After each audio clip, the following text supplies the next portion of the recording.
السلام علیکم ورحمۃ اللہ وبرکاتہ۔ الحمد للہ وکفی وسلام علی عبادہ الذین اصطفی، اما بعد فاعوذ باللہ من الشیطان الرجیم، بسم اللہ الرحمن الرحیم۔ والفجر ولیال عشر، صدق اللہ العظیم۔ معزز سامعین، میں آپ حضرات کی خدمت میں عشرہ ذی الحجہ کی فضیلت قرآن و حدیث کی روشنی میں پیش کر رہا ہوں۔ امید کرتا ہوں کہ بغور سماعت فرمائیں گے۔ عن ابن عباس رضی اللہ عنہما قال قال رسول اللہ صلی اللہ علیہ وسلم ما من ایام العمل الصالح فیہن احب الی اللہ من هذه الایام العشرة قالوا یا رسول اللہ ولا الجہاد فی سبیل اللہ قال ولا الجہاد فی سبیل اللہ إلا رجل خرج بنفسه وماله فلم يرجع من ذلك بشيء، رواہ البخاری، مشکات صفحہ نمبر 128، باب فی الاضحیہ۔ حضرت ابن عباس رضی اللہ عنہما سے روایت ہے کہ رحمت عالم صلی اللہ علیہ وسلم نے ارشاد فرمایا کہ ذی الحجہ کے 10 دنوں میں نیک عمل کرنا اللہ تعالیٰ کے نزدیک دوسرے تمام دنوں میں نیک عمل کرنے سے زیادہ محبوب ہے۔ صحابہ رضی اللہ عنہم نے عرض کیا، یا رسول اللہ، کیا ان دنوں کا نیک عمل دوسرے دنوں میں جہاد کرنے سے بھی افضل ہے؟ آپ صلی اللہ علیہ وسلم نے فرمایا کہ ہاں، جہاد کرنے سے بھی افضل ہے، مگر یہ کہ کوئی شخص اپنی جان و مال کے ساتھ دشمنوں سے مقابلے کے لیے نکلا، پھر کچھ بھی لے کر واپس نہ ہوا، اس کا سب کچھ کام آ گیا اور خود بھی شہید ہو گیا۔ عشرہ ذی الحجہ کی فضیلت۔ تمام دن و رات حق تعالیٰ ہی کے پیدا کیے ہوئے ہوتے ہیں، لیکن اس نے اپنی خاص حکمت سے بعض کو بعض پر فضیلت عطا فرمائی، اور سال کے 12 مہینوں میں رمضان المبارک کو دیگر مہینوں پر فضیلت عطا فرمائی۔ بالکل اسی طرح رمضان کے علاوہ سال بھر کے دنوں میں ماہ ذی الحجہ کے پہلے عشرے کو دیگر تمام دنوں پر فضیلت عطا فرمائی۔ واقعہ یہ ہے کہ رمضان المبارک کے بعد اسلامی سال کے اس آخری مہینے کے پہلے عشرے کو جس قدر فضیلت، اہمیت اور خصوصیت حاصل ہے، سال بھر کے دنوں اور راتوں میں کسی اور کو وہ حاصل نہیں۔ اس کا ہر دن مبارک ہے اور ہر رات بڑی بابرکت ہے۔ اس کی فضیلت، اہمیت اور عظمت کو قرآن کریم میں اس طرح بیان فرمایا گیا ہے، والفجر ولیال عشر، سورہ فجر، قسم ہے فجر کی اور قسم ہے 10 راتوں کی۔ فجر سے مفسرین کی ایک جماعت نے ذی الحجہ کی 10ویں تاریخ یعنی یوم النحر کی صبح مراد لی ہے۔ رہی بات لیال عشر کی، تو اس کے متعلق فرماتے ہیں کہ ان 10 راتوں میں سے ذی الحجہ کی ابتدائی راتیں مراد ہیں، کیونکہ حدیث پاک میں ان کی بڑی زبردست فضیلت آئی ہے۔ معارف القرآن، جلد نمبر 8، صفحہ نمبر 738۔ در منصور میں بروایت حضرت جابر رضی اللہ عنہ خود رحمت عالم صلی اللہ علیہ وسلم سے بھی یہی نقل کیا گیا ہے کہ لیال عشر سے مراد ذی الحجہ کی ابتدائی 10 راتیں ہیں۔ انوار البیان، جلد نمبر 7، صفحہ نمبر 609۔ عشرہ ذی الحجہ میں نیک اعمال کی فضیلت۔ عشرہ ذی الحجہ کے ابتدائی ایام کی فضیلت و اہمیت کا اندازہ حدیث مذکور سے بھی لگایا جا سکتا ہے، جس میں رحمت عالم صلی اللہ علیہ وسلم نے ارشاد فرمایا کہ اللہ تعالیٰ کے نزدیک ان ایام میں کیے ہوئے نیک اعمال دیگر ایام کی بنسبت زیادہ محبوب اور پسندیدہ ہیں۔ اس سے معلوم ہوا کہ رمضان المبارک کے بعد نفلی عبادت کا سب سے بہترین زمانہ فضیلت کے اعتبار سے عشرہ ذی الحجہ ہے۔ ایک روایت میں ہے، عن ابی ہریرہ رضی اللہ عنہ قال قال رسول اللہ صلی اللہ علیہ وسلم ما من ایام احب الی اللہ ان یتعبد فیها من عشر ذی الحجہ یعدل صیام کل یوم منها بصیام سنة وقیام کل لیلة بصیام لیلة القدر، رواہ الترمذی و ابن ماجہ بسند ضعیف، مشکات صفحہ نمبر 128۔ دنوں میں سے کسی دن بھی بندے کا عبادت کرنا اللہ تعالیٰ کو اتنا محبوب اور پسند نہیں ہے جتنا کہ عشرہ ذی الحجہ کے ابتدائی دنوں میں محبوب اور پسند ہے۔ عشرہ ذی الحجہ کے ہر دن کا روزہ سوائے صوم عرفہ کے کہ اس کی فضیلت یہ ہے کہ 1 سال اگلے اور پچھلے گناہوں کا کفارہ ہے، سال بھر کے روزوں کے برابر ہے، اور اس کی ہر رات کی نفل عبادت شب قدر کی عبادت کے برابر ہے۔ یعنی جو اجر و ثواب 1 سال کے روزے رکھنے سے حاصل ہوتا ہے، اگر کوئی صاحب توفیق بندہ ان ایام میں سے کسی ایک دن کا روزہ رکھ لے تو اس کو وہی ثواب حاصل ہو جاتا ہے، اور شب قدر میں عبادت کی جو فضیلت ہے، ان ایام کی 1 رات میں عبادت کرنے کی وہی فضیلت ہے۔ یہی وجہ ہے کہ رمضان المبارک کے بعد خود رحمت عالم صلی اللہ علیہ وسلم بھی خصوصی طور پر ان دنوں میں عبادت کا اہتمام فرماتے تھے، جیسا کہ حدیث میں ہے عن حفصة رضی اللہ عنہ قالت 4 لم تكن يدعوهن النبي صلی اللہ علیہ وسلم صيام عاشوراء والعشر و3 أيام من كل شهر وركعتان قبل الفجر رواہ النساء مشکات صفحہ نمبر 185 باب صیام التطوع۔ رحمت عالم صلی اللہ علیہ وسلم 4 چیزوں کا بہت زیادہ اہتمام فرماتے تھے۔ نمبر 1 عاشورہ کے روزے، نمبر 2 عشرہ ذی الحجہ کے روزے، نمبر 3 ہر ماہ کے 3 روزے، نمبر 4 اور فجر سے پہلے کی 2 رکعتیں۔ یہ 4 چیزیں اگرچہ فرض یا واجب نہیں، لیکن رحمت عالم صلی اللہ علیہ وسلم ان کا اتنا اہتمام اور ایسی پابندی فرماتے تھے کہ کبھی بھی یہ چیزیں ترک نہیں ہوتی تھی۔ مگر اس موقع پر ایک بات یاد رکھنی کی ہے کہ یہاں عشرے سے مراد پورے 10 دن نہیں ہیں، بلکہ یکم ذی الحجہ سے یوم عرفہ تک کے ایام مراد ہیں۔ مرقات المفاتیح میں اس کی صراحت ہے المراد من العشرۃ 9 ایام مجازا۔ مرقات المفاتیح 305 اور 10 سے مراد 9 ایام ہی ہیں۔ حدیث میں 9 دنوں کو مجاز کے طور پر 10 دن کہہ دیا گیا ہے، کیونکہ 10ویں تاریخ یعنی عید الاضحیٰ کے دن تو روزہ رکھنا ممنوع ہے۔ ماہ ذی الحجہ کی 10 خصوصیات۔ الغرض، رمضان المبارک کے بعد ماہ ذی الحجہ عبادات اور نیک اعمال کے لحاظ سے نہایت مبارک اور فضیلت والا مہینہ ہے، کیونکہ فضائل و خصائص کے مختلف اسباب اس میں موجود ہیں۔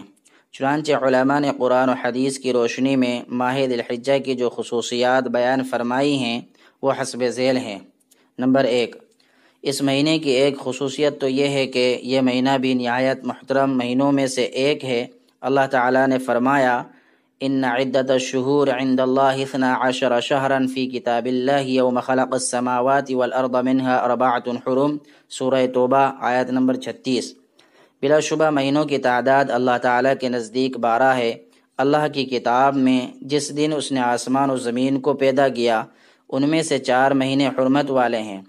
اب سال بھر کے وہ 4 مہینے جو قرآن کریم کے ارشاد کے مطابق پہلے سے ہی نہایت محترم ہیں، حتیٰ کہ جہالائے عرب بھی انہیں قابل احترام سمجھتے تھے، وہ کون ہیں؟ تو حجۃ الوداع کے خطبے میں رحمت عالم صلی اللہ علیہ وسلم نے ان مہینوں کی تشریح فرما دی کہ وہ ذی القعدہ، ذی الحجہ، محرم اور رجب ہیں۔ معارف القرآن جلد نمبر 4 صفحہ نمبر 372۔ لہٰذا ان مہینوں میں عبادت گزاری اور شب بیداری کا خصوصیت کے ساتھ اہتمام کرتے ہوئے ظلم و معاصی سے بچنا چاہیے۔ نمبر 2، اس مہینے کی دوسری خصوصیت یہ ہے کہ یہ حج کا مہینہ ہے۔ ذی الحجہ کے معنی ہے حج والا مہینہ۔ ویسے حج کے متعلق قرآن نے کہا کہ الحج اشہر معلومات، سورۃ البقرہ۔ حج کے چند مہینے جن سے قبل احرام باندھنا جائز نہیں وہ مشہور ہیں، یعنی شوال، ذی القعدہ اور ذی الحجہ کے ابتدائی ایام، بالخصوص وہ 5 ایام جن میں حج ادا کیا جاتا ہے، وہ اسی مہینے کی 8، 9، 10، 11 اور 12ویں تاریخ ہیں۔ اس مہینے کے ایام کے علاوہ میں حج کی ادائیگی ممکن نہیں ہے، یعنی حج جیسا نہایت پسندیدہ اور تقرب اللہ والا مقدس فرض اور عبادت بھی اس مہینے کی عظیم خصوصیات میں سے ایک ہے۔ نمبر 3، اس مہینے کی تیسری خصوصیت یہ ہے کہ اس کے لیے پہلے عشرے میں عبادت کرنے کی بہت زیادہ فضیلت وارد ہوئی ہے، جیسا کہ عرض کیا گیا۔ پھر قرآن کریم نے والفجر ولیال عشر فرما کر فجر اور 10 راتوں کی قسم کھا کر ان کی عظمت کا اظہار فرمایا۔ تو فجر اور لیال عشر دونوں کا تعلق بھی علماء مفسرین کی ایک جماعت کے بقول اسی مہینے سے ہے، جس کی تفصیل ماقبل میں آ چکی۔ نمبر 4، اس مہینے کی چوتھی عظیم خصوصیت یہ ہے کہ یوم عرفہ اسی مقدس مہینے میں ہے، جس میں روزہ رکھنے سے 1 سال کے اگلے اور 1 سال کے پچھلے صغیرہ گناہ معاف ہو جاتے ہیں۔ مشکات صفحہ نمبر 189، رواہ مسلم۔ نیز علامہ طیبی رحمۃ اللہ علیہ کے قول کے مطابق سال کی راتوں میں سب سے افضل رات شب قدر ہے، اور سال کے دنوں میں سب سے افضل دن یوم عرفہ ہے۔ مرقات جلد نمبر 2 صفحہ نمبر 232، کیونکہ یوم عرفہ ذی الحجہ کی 9ویں تاریخ کو ہے۔ اس طرح یوم عرفہ سے بھی ذی الحجہ کی خصوصیت بڑھ جاتی ہے۔ نمبر 5، اس مہینے کی 5ویں اہم خصوصیت یہ ہے کہ اسلام میں عید اور خوشی کے لیے جو 2 دن مقرر ہوئے ان میں سے عید الاضحیٰ اسی مہینے کی 10ویں تاریخ کو ہے۔ ظاہر ہے کہ اس سے بھی اس مہینے کی عظمت و خصوصیت میں اضافہ ہو جاتا ہے۔ نمبر 6، اس مہینے کی 6ٹھی بڑی خصوصیت یہ ہے کہ قربانی والا مبارک عمل بھی اسی مہینے کے مخصوص ایام میں ادا کیا جاتا ہے، یعنی 10، 11، 12 ذی الحجہ کو۔ ان مخصوص ایام کے علاوہ اس کی ادائیگی ممکن نہیں۔ نمبر 7، اس مہینے کی 7ویں خصوصیت یہ ہے کہ سال بھر میں 5 دن ایسے ہیں جن میں کسی بھی طرح کے روزے رکھنا ممنوع قرار دیا گیا ہے۔ ان میں سے ایک تو عید الفطر، یکم شوال المکرم ہے، اور بقیہ 4 ایام اسی مہینے میں ہیں، یعنی 10 ذی الحجہ سے 13ویں ذی الحجہ تک۔ یہ بھی اس ماہ کی خصوصیت ہے۔ نمبر 8، اس مہینے کی 8ویں خصوصیت یہ ہے کہ جن ایام میں تکبیرات تشریق کہی جاتی ہیں وہ اسی مہینے کے 5 دن ہیں، جن میں پہلا دن 9 ذی الحجہ کا ہے اور 5واں دن 13 ذی الحجہ کا ہے۔ احناف کے یہاں اس دن عصر کی نماز تک تکبیر کہی جاتی ہے۔ نمبر 9، اس مہینے کی 9ویں خصوصیت یہ بھی ہے کہ اس میں چونکہ صاحب نصاب پر قربانی واجب ہے، تو جو لوگ قربانی کرنے والے ہیں ان کے لیے مستحب یہ ہے کہ وہ اگر 40 دن نہ ہوئے ہوں تو اپنے بال اور ناخن نہ کاٹیں۔ حدیث میں ہے عن ام سلمۃ رضی اللہ عنہا قالت قال رسول اللہ صلی اللہ علیہ وسلم من رأى هلال ذي الحجة وأراد أن يضحي فلا يأخذ من شعره ولا من أظفاره، رواہ مسلم۔ مشکات صفحہ نمبر 127، یعنی جو شخص عید الاضحیٰ کا چاند دیکھ لے اور اس کا قربانی کرنے کا ارادہ ہو تو وہ قربانی تک اپنے بال اور ناخن نہ کاٹے۔ قربانی کے بعد بال اور ناخن کاٹے تو اسے ہر بال اور ناخن پر 1 نیکی ملے گی۔ مظاہر حق جدید صفحہ نمبر 1059۔ ظاہر ہے کہ یہ بھی ماہ ذی الحجہ ہی کی ایک خصوصیت ہے، حتیٰ کہ یہ خصوصیت رمضان کی بھی نہیں۔ نمبر 10، اس کی 10ویں خصوصیت یہ ہے کہ اس میں اصل عبادات جمع ہو جاتی ہیں، جیسا کہ حافظ ابن حجر رحمۃ اللہ علیہ نے اپنی کتاب فتح الباری میں ذکر کیا ہے کہ عشرہ ذی الحجہ کی فضیلت و خصوصیات کا سبب جو محسوس ہوتا ہے وہ یہ ہے کہ انہی 10 دنوں میں اصل عبادات جمع ہو جاتی ہیں، جن میں نماز، روزہ، صدقہ، زکوٰۃ اور حج داخل ہیں، جبکہ ان ایام کے علاوہ یہ عبادات کسی ایک جگہ پر اکٹھی نہیں ہوتیں۔ ہماری ذمہ داری عاجز کے خیال ناقص کے مطابق ان حقائق سے واضح ہو گیا کہ ماہ ذی الحجہ کو ایسی خصوصیات حاصل ہیں کہ دیگر مہینوں کا دامن ان خصوصیات سے خالی ہے۔ اس لیے ہماری ذمہ داری یہ ہے کہ ہم ان خصوصیات کا استحضار رکھیں، اس میں بکثرت عبادات کا اہتمام کریں اور ظلم و معاصی سے خصوصی طور پر اجتناب کریں۔ ارشاد باری ہے فَلَا تَظْلِمُوا فِيهِنَّ أَنفُسَكُمْ، سورہ توبہ آیت نمبر 36، یعنی تم ان مہینوں میں اپنے اوپر ظلم نہ کرنا، مراد گناہ کرنا ہے۔ جلالین شریف میں ہے کہ فَإِنَّهَا أَيْ الْمَعَاصِي أَيْ فِي الْأَشْهُرِ الْحُرُمِ أَعْظَمُ وِزْرًا، جلالین صفحہ نمبر 185، جس کا مطلب یہ ہے کہ گناہ تو ہر وقت برا ہے، مگر ان 4 مہینوں میں رمضان کی طرح گناہ کا وبال بھی بڑھ جاتا ہے۔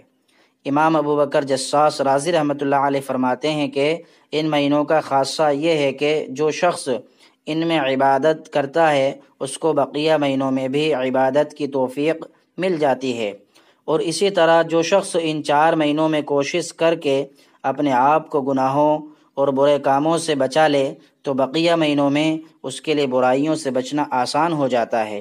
معارف القرآن جلد نمبر 4 صفحہ نمبر 372۔ حق تعالی ہمیں ہر حال میں اپنی یاد و مناجات اور عبادات سے کامل وابستگی نصیب فرما کر ہر طرح کے معاصی سے مکمل اجتناب کی توفیق عطا فرمائے، آمین یا رب العالمین۔